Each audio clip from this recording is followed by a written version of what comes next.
Hello everyone, and thank you so much for coming out for this session. I'm very excited to be in conversation with someone I have known since I was a child, and someone who has inspired me not only through his work but through the stories that have been told of Popular, about a century of publishing, and about the ways in which a Marathi publisher in Mumbai became one of the most important voices for post-independence publishing and one of the most central figures, not only in the social sciences, not only in Marathi poetry and literature, but also across several groundbreaking works that have defined how India sees itself as a country today. So in many ways, Harsha Kaka, the story of Popular is the story of India. And in some ways, that story goes to a period before independence. That I want to ask you, where did it all begin? In a little bookshop in Mumbai, which was set up after splitting off from another bookshop, not to publish books or to sell literature, but to sell something else entirely. Thank you, Anish, first of all, for the kind introduction. When you say Harsha Kaka, it puts me in my place in terms of my age vis-a-vis your age. And of course, I've known you since you were born. Thank you, Jaipur Bookmark, for honoring Popular Prakashan in this way on such an important national platform, recognizing the contribution not made by me but by my predecessors over the last 100 years, and of course the GLF for this wonderful venue, the energy that it provides. Thank you, Manisha, thank you, Manshat, the whole team at JBM. Coming back to your question, Anish, yes. So Popular Book Depot started as a small bookstore actually in Nana Chowk, Mumbai. Started by my grandfather, Ganesh Ramrao Bhatkal.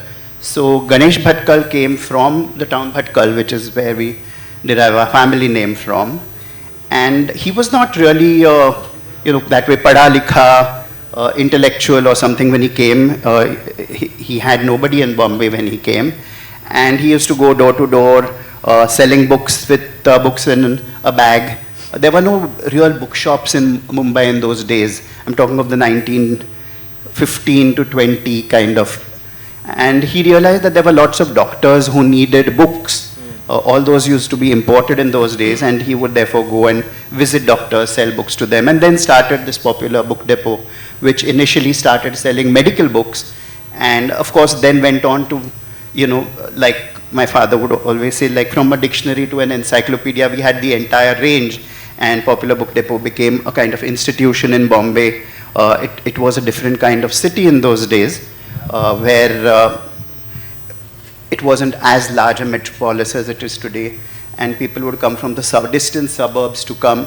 Slowly it became a national bookstore where we would ship books all over the country, because again, most parts of the country didn't have good bookshops. So that was the sort of origin of Popular Book Depot.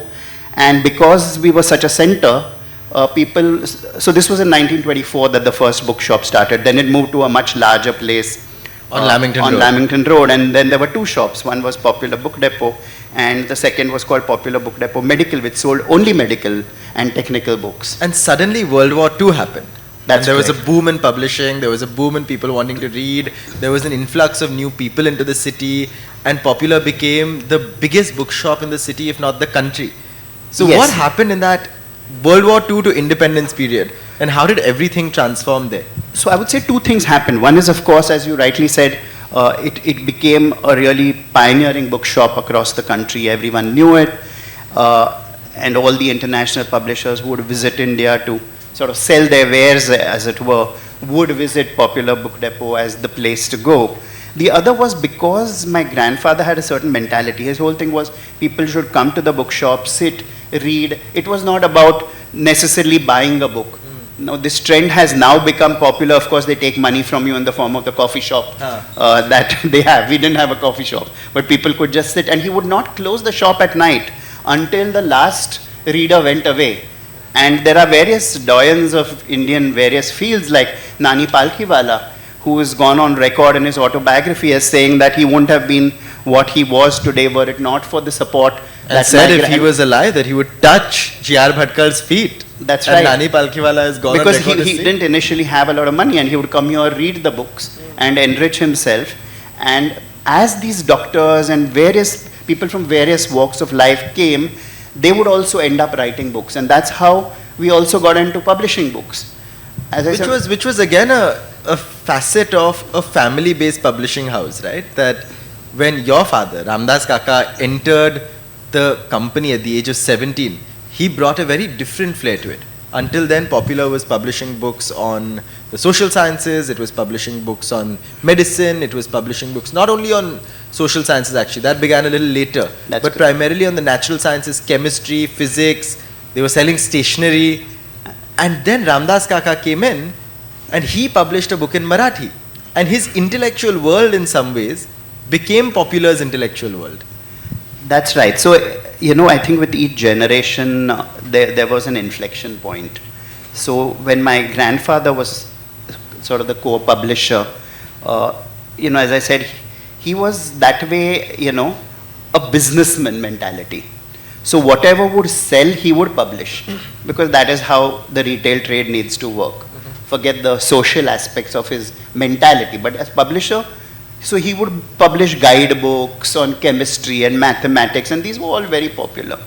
Then, of course, my uncle first entered, Sadanand Bhatkal, and my father, and they, of course, being from the second generation, had the luxury of an established business. So you know how it is. Then you suddenly don an intellectual hat and you can take risks and do publishing which doesn't necessarily have to sell. And that's how we got into this social science publishing. And at that time, because of the independence, till independence, every faculty used British textbooks. And suddenly there was a need. You needed to teach social science in an Indian context with Indian references. Same for medicine. I mean, even though the human body is the same, let's take pharmacology, where we published the leading textbook in pharmacology, which continues today. 55 or 56 years later, we continue to publish Satoskar's Pharmacology, which has tropical diseases, is tailored to Indian conditions because the Indian body reacts differently to different drugs. And similarly in social sciences, Bombay University was then the hub of,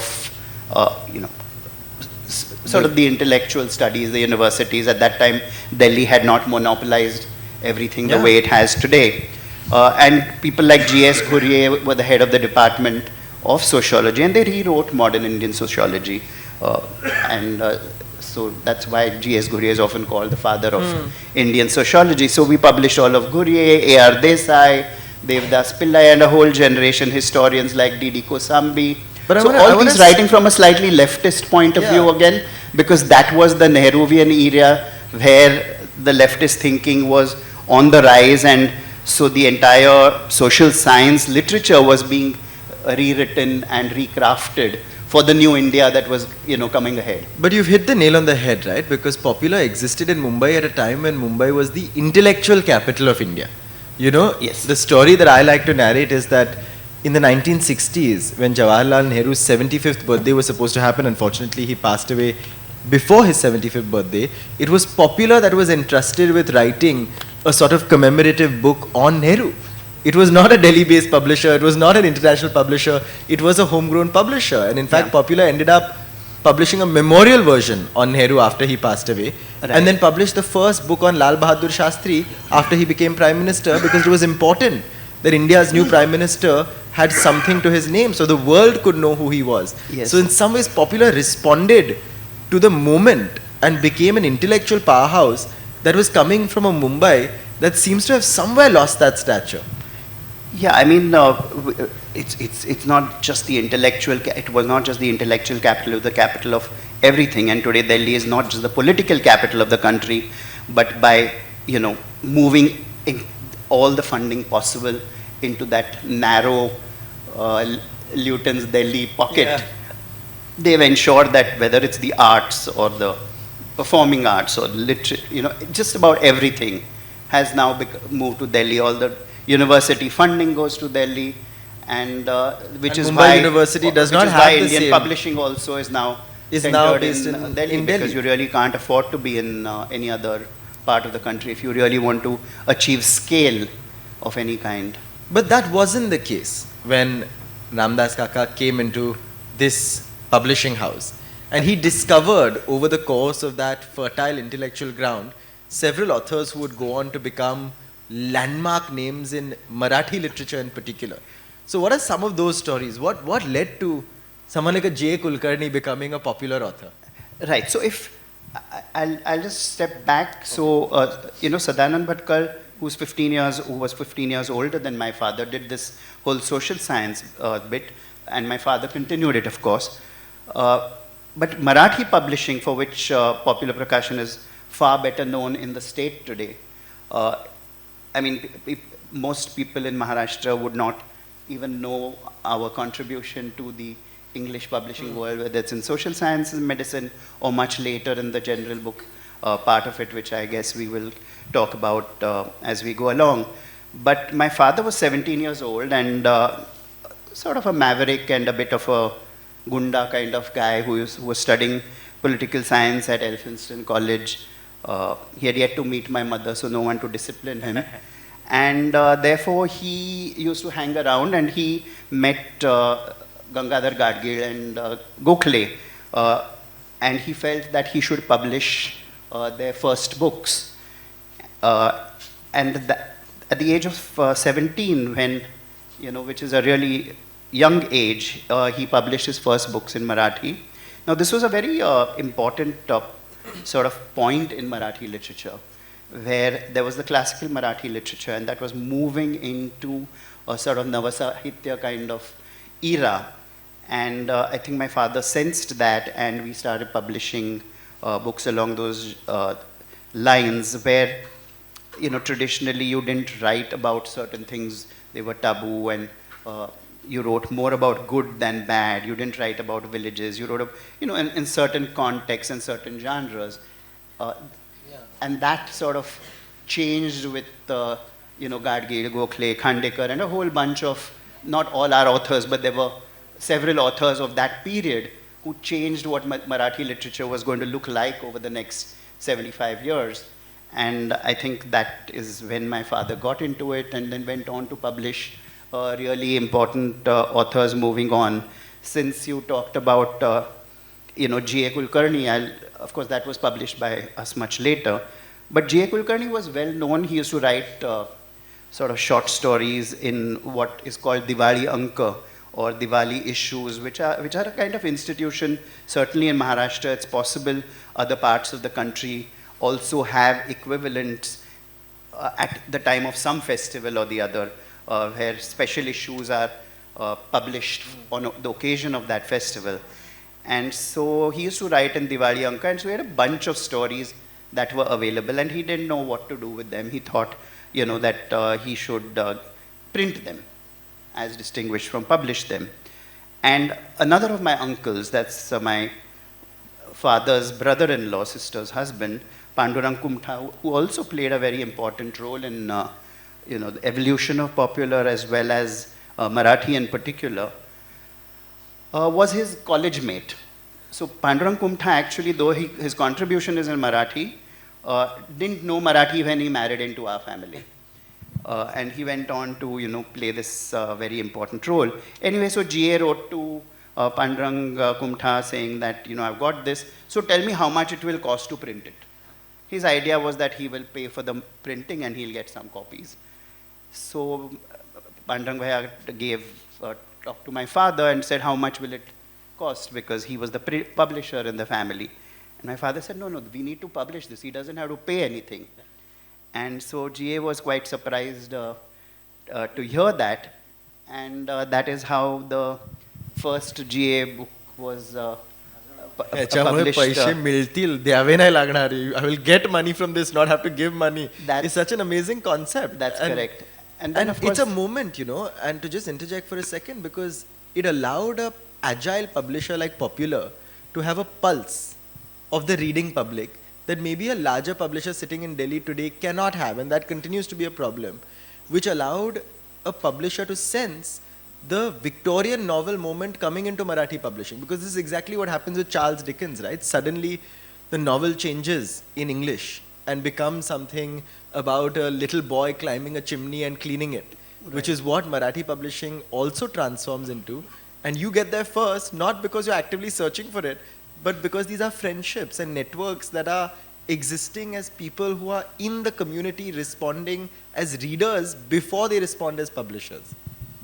Yeah, absolutely. I think you've got it right. And I think that calls for saying a little bit about what I'd call family publishing, as distinguished from today's large corporate, multinational kind of publishing, where I think the ability to experiment, carve out new ideas, paths, are not as easy, because one needs a whole particular, and the larger you get, the more difficult it becomes. Of course, they have the advantage of having far greater resources than what family publishing typically allows you. But on the flip side, it's very difficult. But they have less fun, and they can't respond in ways that if I see you today or I see Ramdas Kaka today, of course you're publishers and you have to do it as a business. But beyond that, you enjoy your authors. These are familial relationships. The closest I would think it comes to is like a gallery and its artists, that you become an extended part of that family when you're representing an author. Yeah, I think it's sort of, it reminds me of a Paris salon, where you have these gappas and people coming over, and, I'm blessed that I was brought up in that environment, and even more blessed that I continue to continue that environment in our house today.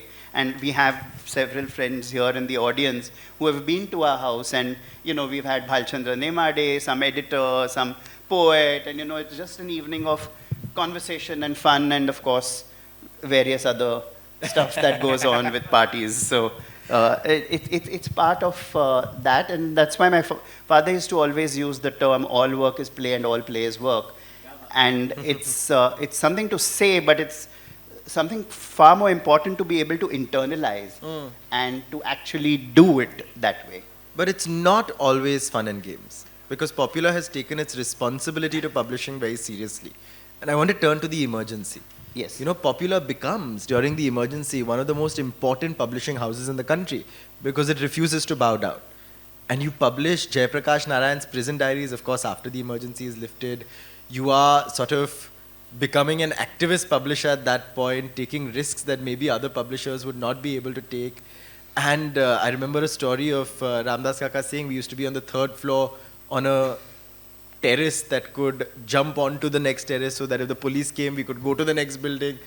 How does that sort of inform the politics of Popular as a publishing house that takes its responsibility seriously, not party politically, but towards ideals?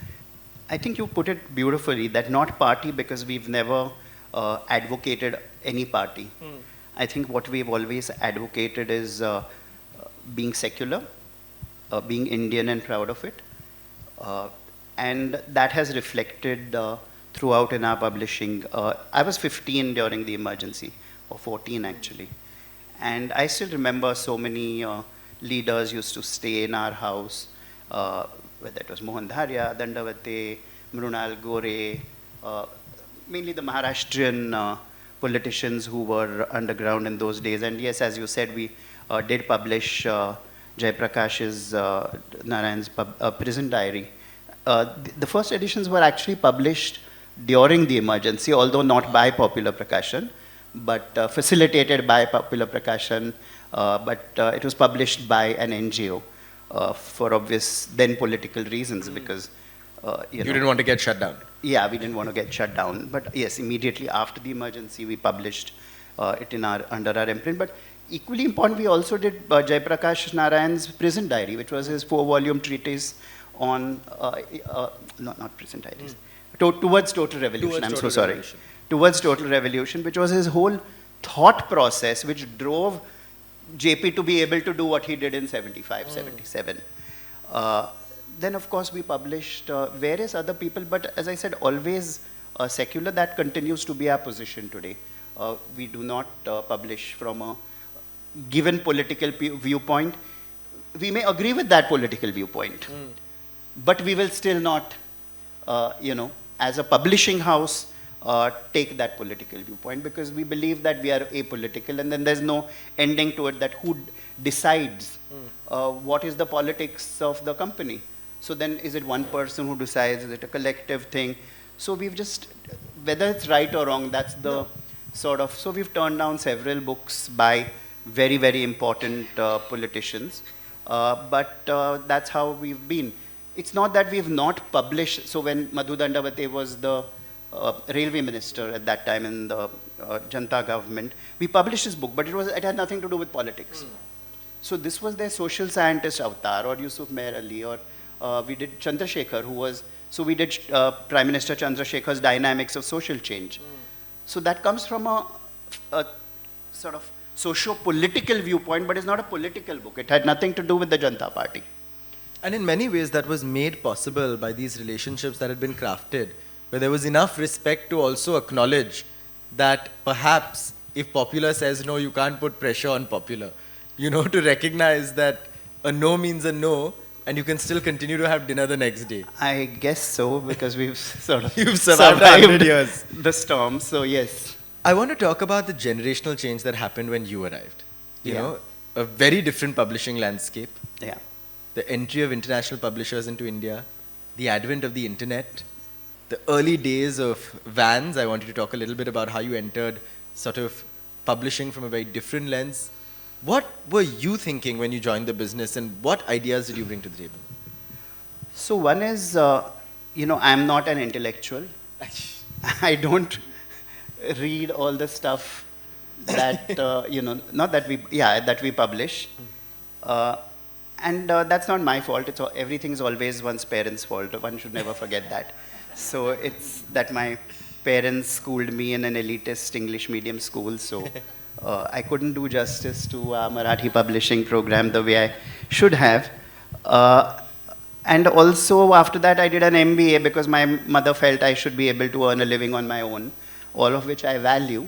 But net result is I'm semi-illiterate. As yesterday at your thing, at Stephen Fry's thing, he said about how he didn't read his own grandfather's books, right? So it's like that. But yeah, so I got trained in a totally different way, and therefore my thinking was different. This was anyway going on, and I believed in what I called continuity with change. And so among the things that I did which were new was electronic publishing. Now I'm talking about 1991. So this is before the internet. I don't think most people remember that era, even if they were born in that era, although many people would not have been born in that era, including present company. So there was no Google, there was no internet, there was nothing. And yet there was a need for information. Of course, it was a time when the Indian economy was different. So it was the licensing Raj. There was no competition. And so, but I felt that information is going to be the king, as one would call it. And I had sort of interned with what was then called Butterworth, part of Reed, and Reed had just bought LexisNexis. And so I worked for a few days in the LexisNexis thing, which was this legal database. Now, of course, these have all become giants, but Lexis was new even then. But it was how you could retrieve a law just by putting in a few words, and that fascinated me. So I came back, and I thought, people would find it useful to retrieve the newspaper information that way. And that's how we got into value-added news service. My friend and partner Vinayak, he is here. The two of us said, let's do it. And he was backing me and Kiran Kasbekar, who was then the editor of Business India and Economic Times later. He also was part of our core team, and we sort of developed this database initially in print, and then I felt we should make it into an electronic database, and we actually wrote code. So we wrote code like what Google does today. You type in a word and magically the thing comes out. That's what we wrote before the internet. Wow. Of course, we were then operating in India where you didn't get a phone line for months on end. So perhaps had we been born in the valley, we may have been something global, but we were not. We were born in Dadar Prabhadevi and needed to do all this. But we developed this code, and so we then, like Spotify does today, we actually went and signed agreements with Economic Times, Times of India, Indian Express, India Today, Business, all the top publications all over the country, and they would transfer their daily newspaper. By then they were typing it at least electronically at the end of the day on phone lines. And our phone bill, you won't believe it, in those days used to be 4 lakh rupees a month. I'm talking of 1990s. So you're talking like spending crores of rupees for this small, tiny outfit to transfer data. We'd feed it in and then sell it to universities, banks, financial institutions all over the world. So that was one new thing that we did. Then of course the company grew, and at some stage, we sold it.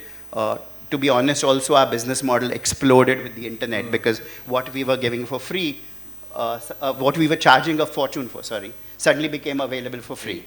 So that was new. I was telling Manisha about the story of audio publishing, because she said, do you do audio publishing? I said, no, we've not done. But then I remember this story long back, and this is a story like you asked about G.A. Kulkarni, an interesting story about Vijay Tendulkar, another of our important authors.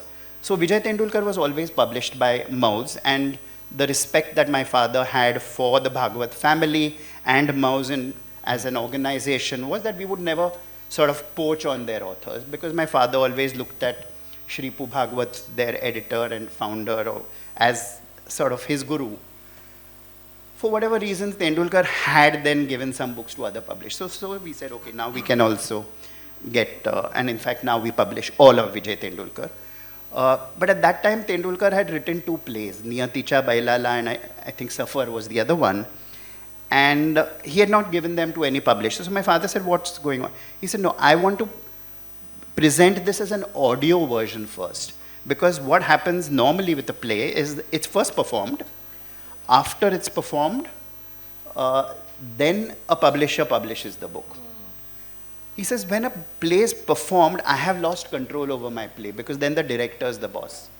So I want to perform my play the way I want to do it. And then whatever happens to it, I will let it be. Just as an artist in some sense, the day they finish the work, they have lost ownership over that. Yeah. Nothing to do with sale. After that, a person who sees that artwork, like my friend Ravinder Reddy is in the audience, one of the best known sculptors in India, his work is outside. I'm sure, while you're doing it, you're involved in it. But once you're done, I'm as much of an expert on it as he, according to me at least. So similarly, that's what Tendulkar wanted to do. And we did audiobooks. Again, these were on cassettes. There was something called cassettes in the days before, what we have today. See, I was alive for cassettes, okay? Yeah. So, I don't remember. But days of cassettes, I know that. And so we actually, sat down and did recording, and we had no expertise in the subject. And it was in Tendulkar's own voice. So that was another experiment. And then, of course, our main experiment, which went on to become, commercially super successful, was our whole, journey with mass market publishing, where I felt that content, and I think that's relevant today, in today's context a lot, because content, to my mind, is content. How it's delivered, which language it's delivered, where it's consumed, comes second. And therefore, I felt that it's possible for content to move from one form into another. And when it moves that form, one needs to, as a publisher, play your role in identifying what is the best way of presenting that content in that new medium. So there was, again, this is again before Wikipedia and internet and all of that. So encyclopedia was the big thing. 32 volumes, 50,000 rupees of those days. And only the super rich or a school library or a college library that's well funded could afford it. And I felt this is like too large and everyone doesn't have it. Now can we use that content and slice it and deliver it to children in an affordable, engaging way? Kaun Banega Karodpati had just become this big hit, and this whole quiz format, 1, 2, 3, 4, had again become very popular all over the country. So we talked to Star TV about doing something on the KBC questions, and they had licensing issues in terms of who owned what and all of that. So we went to Encyclopedia Britannica and convinced them that let's take your database and create quiz books out of it. But how do we differentiate it? Because you're Britannica, so there's no point in doing 1, 2, 3, 4.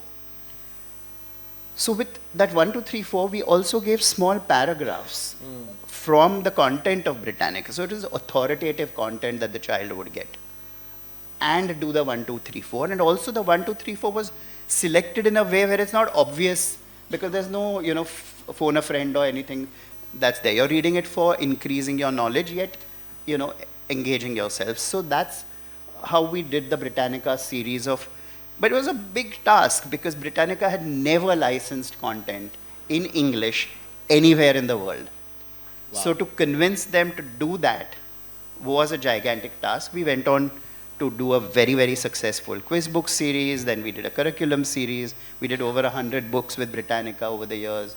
The quiz books we translated again into, multiple languages. So that original content got sliced. So this is one way. And then, of course, the more famous and which went on to, he's undoubtedly, with, no disrespect to any other author, the biggest selling author in India of all times, Sanjeev Kapoor. So Khana Khazana was this important show. It was just coming up because ZTV was then a new channel. There was ZTV and there was Doordarshan. There was nothing else in those days. But he had become very popular and people used to sit down in front of the TV and write down the recipes. And we said, let's do recipe books on it. And the first book I remember took us almost 20 months to do. Wow. Because we tested every recipe, designed the book carefully, priced it at 250 rupees in those days, which was a crazy price. And then went on with an outrageous, selling proposition, which is to tell, that we'll have only one person buying the book in each region, north, south, east, west. And whoever that is has to pay upfront for 1,000 copies and take 1,000 copies, which, 25 years ago was a seriously big deal. But I think this thing of, hum nahi denge aapko made them want it more. And we value the risk that they took with us, and it wouldn't have been possible without them. And we went on, that book stayed #1. In those days, India Today used to publish a bestsellers list, which was sort of a relatively genuine audit they used to do. And we were #1 for 14 months in a row. Wow. We did lots of experiments in those days. We did credit card deals, airline deals, stuff which today seems relatively common, but wasn't common then. And that's precisely what I want to get at, right? Because currently, independent publishing is having a crisis. The constant conversation when you talk about independent publishers, smaller publishers, is this question of survival. I think what gets missed very often is this ability to be agile, to be innovative, to move so much faster than bigger publishers can, and to always think 5-10 years ahead. You did audiobooks at that time, you did someone like Sanjeev Kapoor and Khana Khazana in a cookbook. You did Humans of Bombay when social media was just becoming a phenomenon on Facebook and her page was going viral. You published a book to accompany that page that also did really well. The second one got published by a larger publishing house that is represented more next door. But in that way, what is it that allows a family-run publishing house to be agile? What are the kinds of sort of experiments that are possible? And where does that impetus for those experiments come from? Yeah, at some level, it's because there's nobody to ask you questions. So there is there's no restriction. It's what your imagination is what it tells you. The downside is that it's difficult to attract talent. It's extremely difficult to attract talent because, if you are a one-man show, then you're dependent on the quality of your own talent, your own enthusiasm for that talent. And the other is, finally today, without a larger team, a greater discourse within an organization, even if you were to be agile, it's not, it's not easy. And so to attract top quality talent where people are joining an organization with a certain thought process in mind is not easy. So I think while there are a lot of, I think what would be ideal is to have a family managed business which is large. Have a large family. You're sounding like some politicians now who are saying, "Abhi 6 बच्चे पैदा करो, 6 के 6 आ जाएंगे business में." So you have a large business that is run by family. But I want to elaborate upon that a little bit and ask that while that agility is important, what also gets missed very often is this idea that a family-run publishing house or a smaller independent publisher can publish with heart. You know, so many of the stories that you've sort of spoken of right now are sort of dinners at A3D3 that have converted into a book, friendships that have been sort of transformational in an author's life for them to consider themselves to be an author. And very often when we make this a sort of commercial corporate project, publishing as a commercial corporate project, it's like, acha, agent ke paas jao, manuscript bhejo, go to the sort of glass building in Gurgaon, sign a deal, get a book out, do your publishing sort of gig and do your festival tour, and that's it. What does it mean to publish with heart today? Yeah, I think, you know, here I've spoken a lot about various things we've done, English and other stuff, but really it's in our Marathi list that one sees the heart. Because my father's been, you know, privileged, as he says, to be able to do just what he wants and publish what he wants, and yet we've managed to survive. With Marathi publishing, this is now our 75th year. Of course, it also helped that he got all the trends right, and most of the books that Popular published continue to sell. I mean, our reprint list is like it's a burden. I mean, for us, there are at least 800 titles, which ideally we owe it to our authors to keep them in print. And it's a challenge because we don't have the financial resources to do that. Of course, with print and on demand, that's becoming more and more possible, but it's still a challenge. So I think this publishing with the heart, or you know what you said about forming these bonds with the authors, and I've inherited many of his relationships, is really all my father, and it just came to him naturally. That how he you know, built these relationships with authors, published stuff which nobody else would publish. We like published, Dhananjay Keer. Dhananjay Keer, or we've done over 200 books in poetry. I mean, which commercial publishing house is going to approve such a list? I mean, it's like really... It's a fool's paradise, but it is a paradise. Yeah, but he said, yeah. And our thing has always been to publish, and that's ingrained in the Popular Prakashan team, and we have one of our editors. He's relatively new, because in Popular most people have been with us for at least 25 years, and then they qualify as new. But Pradeep joined us recently, and I'm proud that, you know, he's the one... Yuva Sahitya Puraskar. Yes, so we are proud to have him as part of our team. But what my father always said is that we need to publish what we believe is great literature. So not good literature, great literature. We may be wrong in our belief, but we must believe that. If we don't believe it, then don't do it. And I think that has been important, and that is why people like, whether it's Shirvadkar or Kanetkar, Karandikar, G.A. Kulkarni, Vijay Tendulkar, I mean, there's a whole list of authors whom we've been publishing now for 20, 30, 40, 50 years, or in some cases, obviously, 75 years. And these relationships are remarkable. I mean, to give our first author, Gadgil, to give that as an example, when he passed away, he willed all his copyrights to us, as in Popular Prakashan, because he felt that Popular Prakashan would value and honor his legacy more than his children. So his children were very much involved in the decision, and they are close to us as Popular Prakashan and to me personally as well. But they live in the US, and they are not going to have the time to look after this. So this is the kind of relationship that was developed. So we have the copyrights not just to Gadgil, we have the copyrights to Karandikar, we have the copyrights to G.A. Kulkarni, Viva Shirvadkar. These are all our sort of A-list authors. And not only do we publish them, but we also have the sort of copyrights to them. I want to end on a note that sort of speaks of community and publishing within community, right? When the internet arrived, the death of reading was pronounced everywhere. When ebooks arrived and the Kindle arrived, the sort of death of physical, paperback, hardback books was announced everywhere. You were told that physical bookstores would no longer be important, that people would buy books only online. But what has transpired in the years that have passed is that festivals like Jaipur have only become bigger.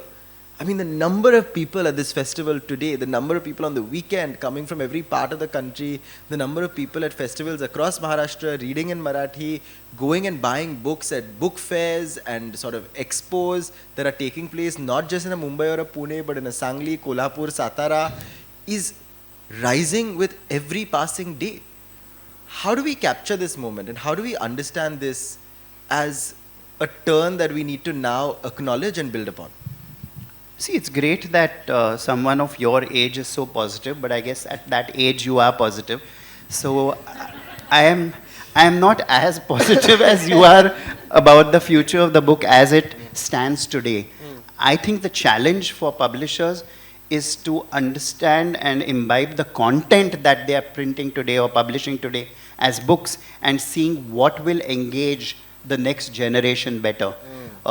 So it's not to say that the book is going to die, but I'm just doing loud thinking that if we don't sort of build that into our thinking process, we may have trouble. But to get to the second point of what you said, I remember, I think it was at the last year's closing of the JLF that Sanjoy or somebody talked about the role that JLF sees for itself or saw for itself and how they don't look at other festivals as competition, but they've been the front runners of creating this as a movement across the country.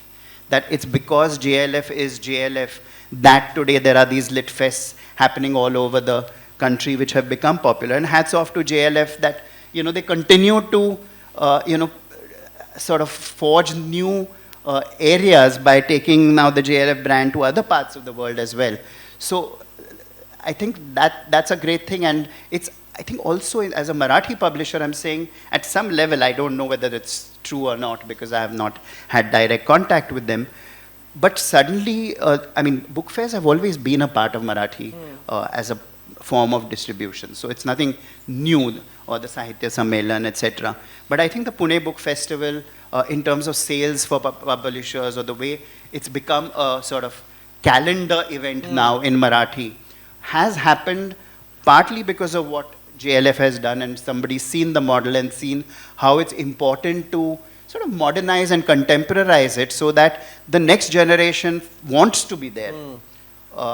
Otherwise, normally people, in Marathi functions, they're all over 60, to be honest, when it comes to books. But that's not true now anymore. And that's now encouraged various media groups. I mean, I saw Ashutosh, who's the CEO of Sakar publication, Prakashan, which is the book publishing arm of the media group. But the media group is now doing book events all over the state. I think Lokmat is doing book exhibitions all over the state. So all of this is giving a new impetus to a direct connection between the authors and the readers. And perhaps this has very deep implications, and I'm going to ask one last question because of course I can't stop, which is that, and also we have last question time right now. But what is to me really powerful about this moment is precisely what you said, right? That how do we make newer generations understand the importance of reading in Marathi, of sort of consuming Marathi content in various forms, and how do we reach younger people in a language or a format that they will appreciate, understand, and want to engage with, right? And we've just had multiple conversations currently across Maharashtra and now across the country because of the place Mumbai occupies in the national imagination about Marathi Asmita. And very often, unfortunately, Marathi Asmita is framed as counter to or contrary to cosmopolitanism. And to me, Popular stands as a landmark tribute to the fact that Marathi Asmita has always been multilingual. It has always existed in community with other languages, with other art forms, as a sort of beacon not only of a sort of love for Marathi's sake, but a love for Marathi that is transformational. So what can the story of Popular tell us about a future for Marathi Asmita, almost a Marathi Asmitesa Nava Adhava, which is powerful and imaginative and expansive rather than being reductive? I think your question has overwhelmed me. So I don't know what to reply. But I think very briefly, language is just a form of communication. Whether it's Marathi, whether it's English, whether it's Hindi. We live in an era where, different kinds of division and different kinds of identity have sort of become part of the national dialogue or thinking, which it need not. It is not that whether it's Marathi or English, somebody owns that language. My daughter, who also is in the audience, she'll be very upset with this story. But I remember when I was, when they were young, I went to wake them up, and one day I said something about "Ata ushir zala," means it's late, must be for school or whatever. And I was told, "Why are you talking like a Shiv Sainik?" So this was an era when Shiv Sena was like dominant, and this whole non-Marathi thing, so nothing political about what I'm saying. I'm just saying it in terms of that. And I said, what has Shiv Sena got to do with Marathi? Marathi is my language. It doesn't have to be part of a political thought process at all. And I think that's true about any form of communication, that we need to look at asmita or content as content to be communicated. People can absorb it in French, German, Marathi, English, it really doesn't matter. And that's how we, and as I said, the real challenge is how do we communicate it? We can't, it has to come from good thinking. It needs young publishers, yeah. Not oldies like me. I think I am certainly leaving this session inspired. I think what has been really powerful right now is this 100-year-old history of popular stands in for the history of this country and of the independence struggle and the challenges that came after. It stands in for conversations around language that we're having today, and also stands in for the crises that we're facing around what kind of innovation is possible in India, in Dadar Prabhadevi instead of in Silicon Valley, and how that innovation is not something we've not had before, but how that innovation is something that needs to be enabled. So once again, thank you so much for such a wonderful session. Can we have a loud round of applause, please? Thank you, Anish. We have some time now for some questions. We have oh wow, lots of questions. Yes, I'm going to go first to the lovely lady with the glasses in the second row because you raised your hand first. We'll get to everyone's questions, don't worry. It was an extremely enriching session, thank you. I'm a Marathi myself, and I got to know that Maharashtra reads the maximum number of books in the last session. So, and I'm sure they're an integral part of it as well. So you talked about being young publishers. So can you please let me know how to be? Reach out to me after the session. Sure, sir. Also, I had one more question, if that's okay. You must have met many writers. So have you found any writer's personality totally opposite to the literary work that they've done? Oh, good question. It's a good question. I think very often what writers write and that being of theirs and what they are in person is different. Just yesterday, there was this absolutely spectacular session with P.G. Woodhouse, and someone said, how funny was he and how was he funny? And his grandson shared, but he wasn't funny. Yeah. He was a kind human being, but he wasn't funny. And, so there are two different personalities, often, not always. They could be the same as well. Go ahead, the gentleman who's been waiting there. I can speak loud. I'm really touched by this session because my father was a writer, a Marathi writer, and I never expected a session like this. And some of the people you're talking about were a very good friend of my father. The one thing that you said about relationship is so true because one of my father's publishers was Parchure Prakashan. Right. And the old Parchure, man, used to publish every single book of Acharya Atre. And one day I asked him, I said, what was the relation? He says, Acharya Atre taught Parchure how to drink. And not a question, but just a thought and something that... Next right. So, since you are from the Marathi world, I should also do some publicity for a session I'm doing later at 4 o'clock today. We are doing a session on Marathi publishing, and we have some illustrious Marathi publishers, not Parchure Prakashan, but other publishers, and I'm sure they'll be able to share a lot of stories. They published my father's book. Oh, they did, okay. Yeah. The lady here. Thank you. So I myself work with a lot of schools across India, and what we see is these kids consume most of their content on social media, and when they're picking up a book, they're judging the cover first. They're judging if a trending person has written it. So my question is, if you have to make a choice between great literature, which you stand for versus getting these young kids to become first-time readers with not so great literature? What would you choose? It's a good question. So here I would differentiate between our English list and our Marathi list.